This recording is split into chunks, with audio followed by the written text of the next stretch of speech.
One thing that I'm committed to is to do more for everyone else than they do for me. And as a result, I always want what's best for the other person. So whether it's an employee, a customer, a franchisee, I always want what's best for that person. And I think that commitment shines through. And the reason we came up with the name loyalty is I have so many people loyal to me.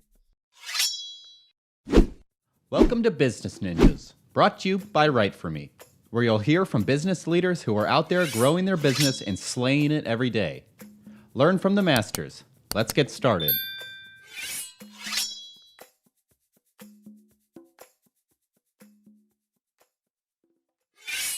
Hi, and welcome to another episode of Business Ninjas. I'm honored to be here today with John Hewitt, founder and CEO of Loyalty Brands. How are you doing today, John? I'm incredible. Thank you. Oh, excellent. That's a great answer. I appreciate you taking some time and spending it with us here on Business Ninjas. Please tell us a little bit about yourself and about Loyalty Brands. Well, it's a long story. I've been in business 54 years, so I'll make it quick. I started out while I was at the University of Buffalo working for H&R Block and loved it. 12 years later, I was running 250 H&R Block locations. And it was 1981, and the world was just beginning to learn desktops. And my dad was the CFO of a public company, and he bought the first Apple by mail.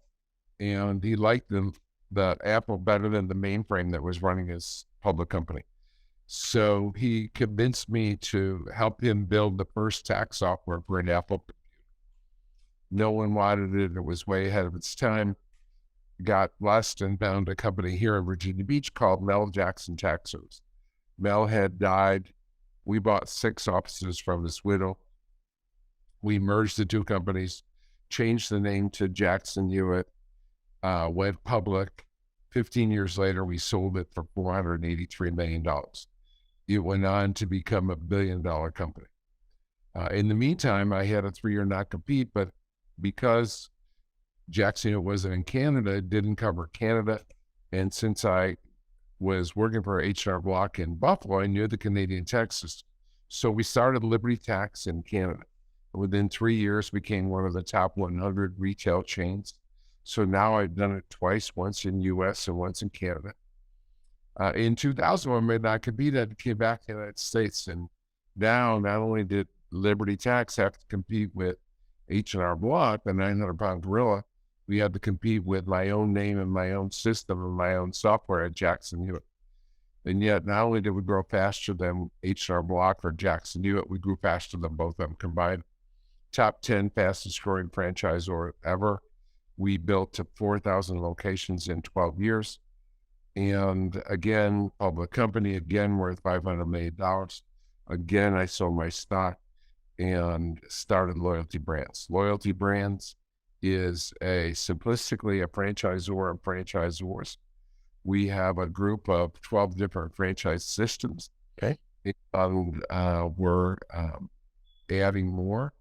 We specialize in mentoring our franchisors and marketing for our franchisors. So that's my 54 years in a nutshell. That was a pretty good cliff notes there. You have scaled before people were talking about scaling. We were, again, a blessing. A blessing. So what sort of companies are you working with now in terms of Loyalty Brands? Is there a niche in terms of verticals you service? We're all over the board. We have everywhere from income tax, where again, I have the fastest growing income tax company in the world. I've done that with all my companies, Block, Jackson Hewitt, and Liberty.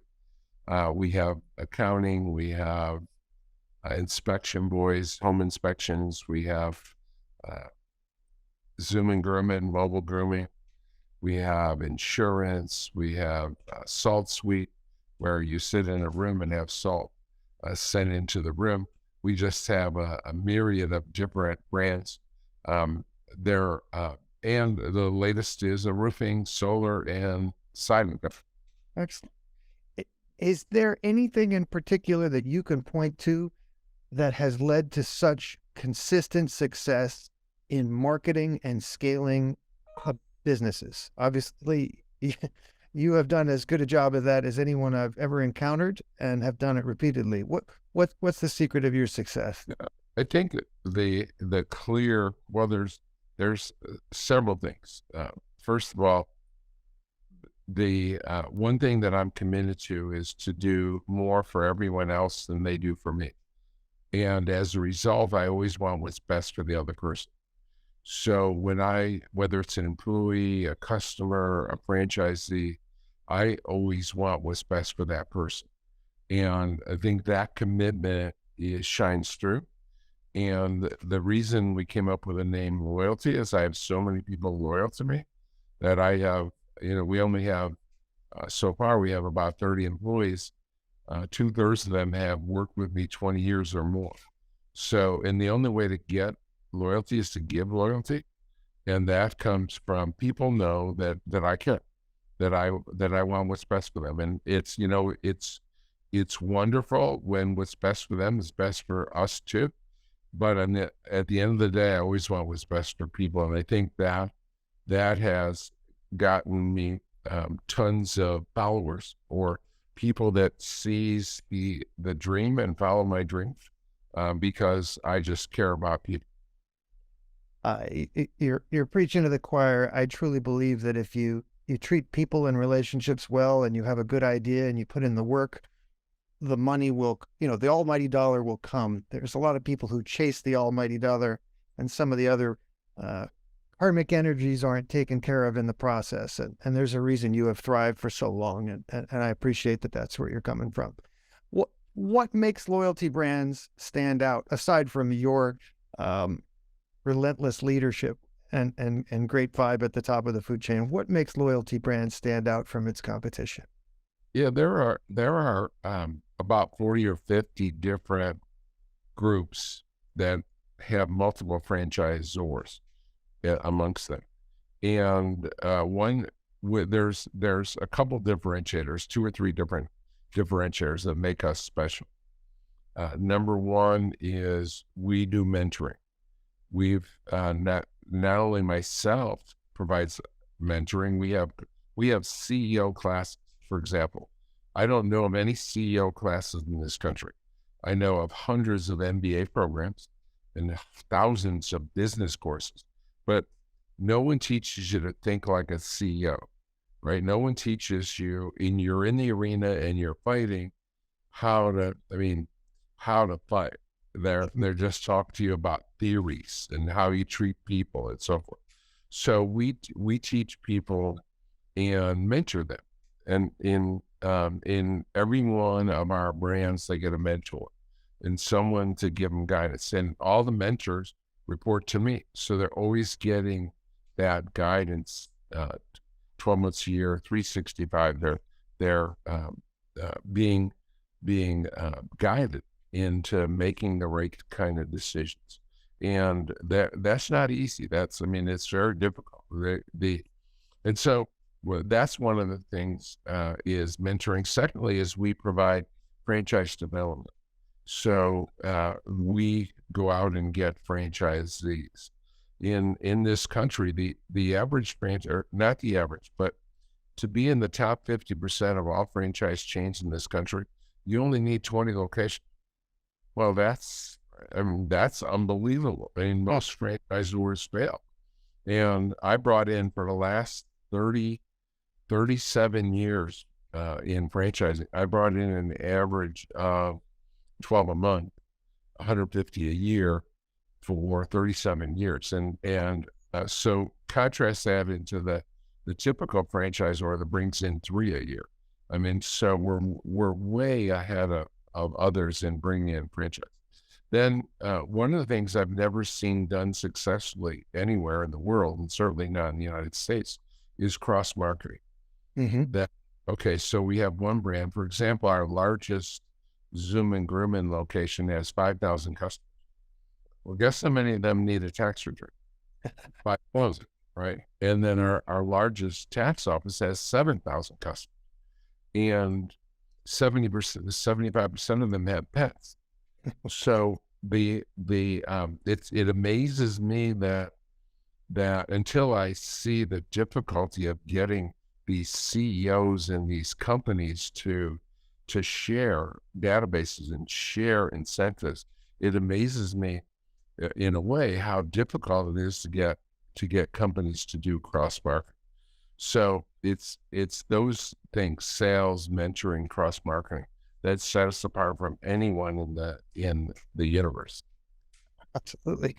Now, I would think that in the last couple of years through COVID, this great resignation / reset, whatever you want to call it, a lot of people are looking for new business opportunities. Tell me about how Loyalty Brands has been able to grow through COVID through the last couple of years. Yeah, like most companies, most of our brands were shut down for a period during COVID. And of course, there was a recession.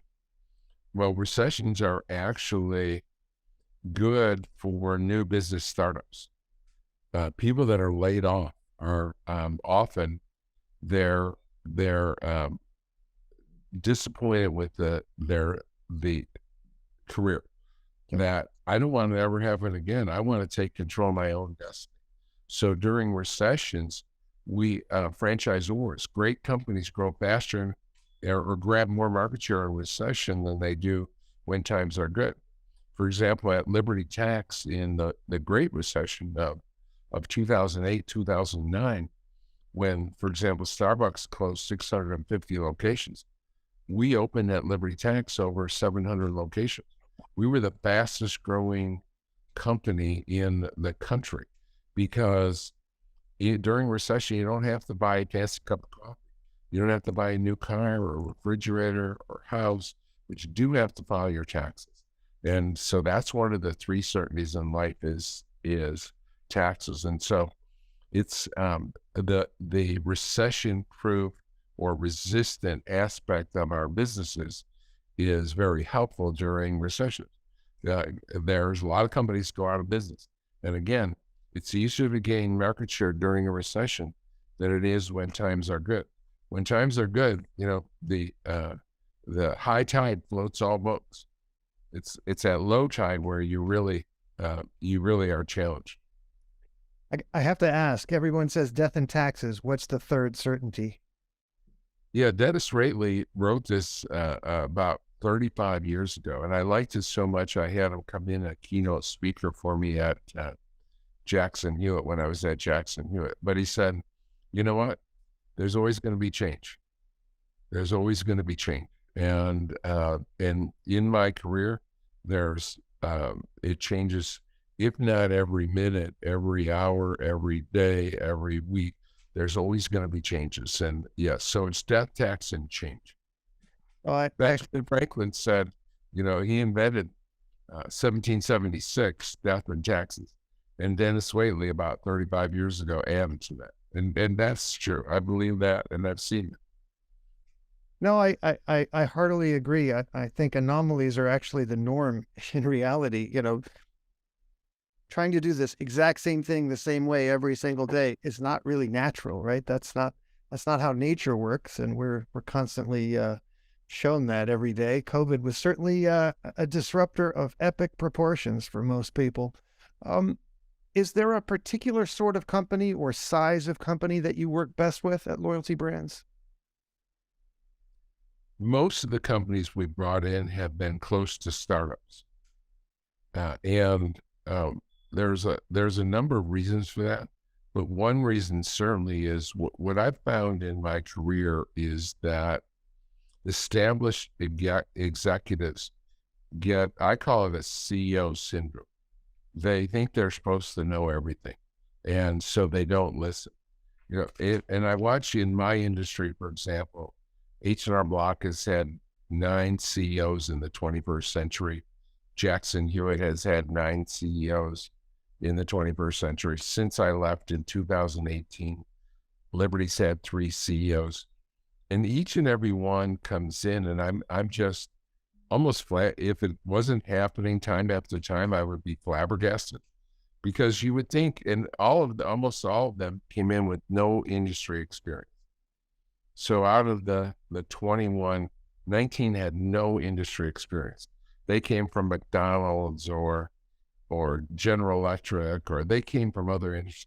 If it were me, the first thing I would do was take my experts, people who've been in the business for decades, and say, okay, how can we change this company? Because I have a novel belief that most of the improvements in any company are already known by the rank and file. No one listens to it. No one pays any attention. And for my money, the person closest to the customer knows better than I do what the customer needs. And I know the big picture way better, but they know, and you got to listen to people. And and it seems like I've even promoted some myself. And I took a person who, before they became CEO, they listened and they improved. But it seems like you get this disease where you're appointed CEO and you're okay. Now I know everything because I'm CEO, and they stop listening. And so that's a major impediment to improvement. And I think to have the best system, it has to be an improving system. And so we're committed to two things. And you've already mentioned one earlier, and that's having fun. Life's too short. So our mission statement is very simple. It's 4 words. It's having fun. I think if you go to work on Monday morning, you're not looking forward to it. You're going to the wrong place. So having fun, improving life. And that's our simple mission statement. It's easy to remember, and we're fanatically committed to that. Oh, that's huge. Company culture is everything. You talk about CEOs acting as if they know everything.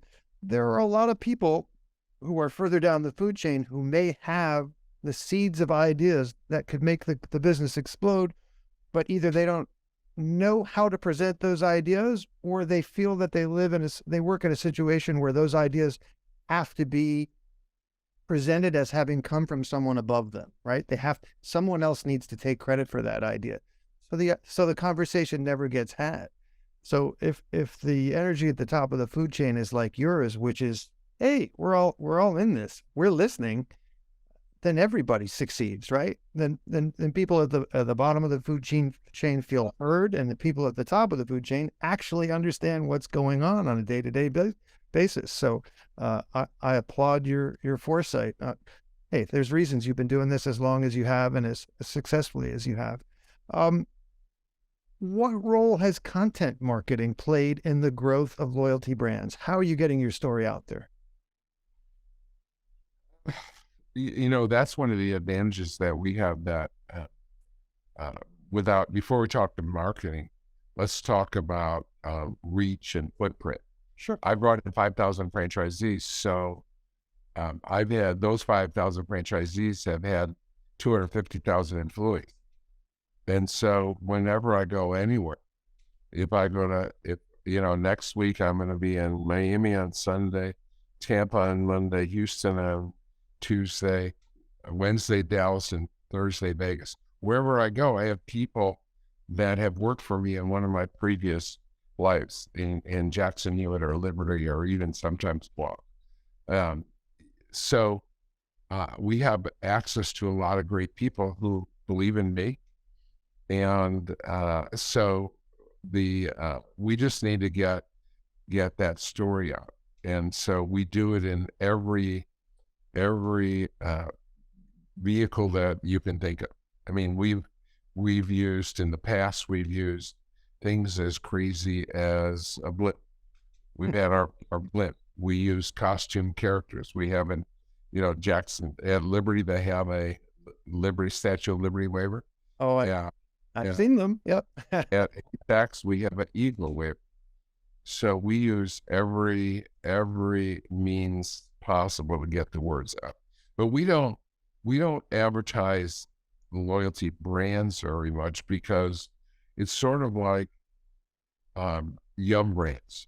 Yum Brands, for those of your listeners that are or viewers that aren't familiar, they own Taco Bell and Kentucky Fried Chicken and Pizza Hut. But you never hear of the phrase young brands because they don't really care. And so we want to get the names out of ATAX and Ledger's Bookkeeping and Zoom and Grumman and Inspection Boys. We want to get each of our brands out, and so each of them has their own methods of getting out and beginning to establish. All of them are moving towards national brand names. Excellent. All right, switch gears entirely. What is something you would like to be celebrating personally and professionally 1 year from today? Our goal is to have 1,000 offices, and so that our short-term goal. Our long, I mean, we have long-term goals, and I'm a big proponent of big, hairy, audacious goals, and I say I walk the line of crazy and the tightrope of crazy because I was doing a conversation with one of my employees, and we had retreats every year, and at one retreat he was very negative. It was on the first time he came, and I told his boss I didn't want him to come to the next planning retreat. He said, "Oh, he'll be good, I promise." And I said, "Well, I want to talk to him beforehand." And so he and his boss and I had a conversation. I said, "Are you a pessimist or an optimist?" And he said, "I consider myself a realist." So that surprised me. I was taken aback for a minute. And then I said, "Do you know, James, that when I started loyalty or Liberty Tax in the United States, I had to compete against 6,000 HR blogs and 3,000 Jackson Hewitts, my own name and my own software, my own system, and 2 national names. And we had nothing. We had no upside. Now, what sane person would believe that we could go out and compete on a level plate, let alone grow faster? And James, we grew faster than both of them combined, right? And who would believe that? You got to be crazy. So when we make our goals, Andrew, we start out with high, audacious goals. And then we cut it 10 years, then we go down to 5, and then 3, and then 1 year. So our goal in 12 months is to have 1,000 locations. Excellent. And personally, what would you like to be celebrating a year from now? Personally? Yeah. My goals are to do more for every person than they do for me, and to have people pay it forward. I've already created 1,000. I've helped. I say created 1,000 millionaires. I've enabled 1,000 couples or individuals to become millionaires with my systems and my support. So I've changed lives. I mean, most people my age are long retired, and God bless them, that's fine. And I have if that's their goal in life is to work hard and be retired, God bless them. But with me, when I was young, I thought I knew I was going to be rich. I just didn't know how. And then I found HR block and tax preparation and franchising, and the rest is history. But I thought I'd just retire. When I was 16, 17, I was cocky. I was, okay, I'm going to get rich, and then I'll just make a few million and retire. And then I found out, what am I going to do? I learned that it isn't the treasure at the end of the rainbow that's anticlimactic. It's the journey. It's the 15-year journey at Jackson Hewitt. It's the 20-year journey at Liberty. It's the 4-year journey at Loyalty Brands. That's the joy. And if you miss that and just look for that treasure, boy, is life going to pass you by fast. So you better enjoy every step of the journey. So I have no goals that matter. I'm goal driven, and I'm fanatical, and the name of my book is I Compete. So winning is black and white with me. Winning isn't everything. It's the only thing. So I have my goals, but But my real goal is to enjoy the journey and improve lives, having fun, improving lives. Well, I can see that you derive true joy out of the relationships and out of helping people thrive. And that's some good karma you're sporting there, sir. And I appreciate your time today. Please tell everyone what the URL is for Loyalty Brands and what social media channels you're using these days as well. You can find us virtually on every social media, of course, but most of all, I'm on LinkedIn and Facebook. But we're virtually on everything, and it's just loyaltybrands.com. Excellent. John Hewitt, founder and CEO of Loyalty Brands, thank you so much for spending some time with us today. I truly appreciate who you are and what you do and all the people you have helped thrive, and I hope each and every one of them is paying it forward. Thank you, Andrew. Have a great day.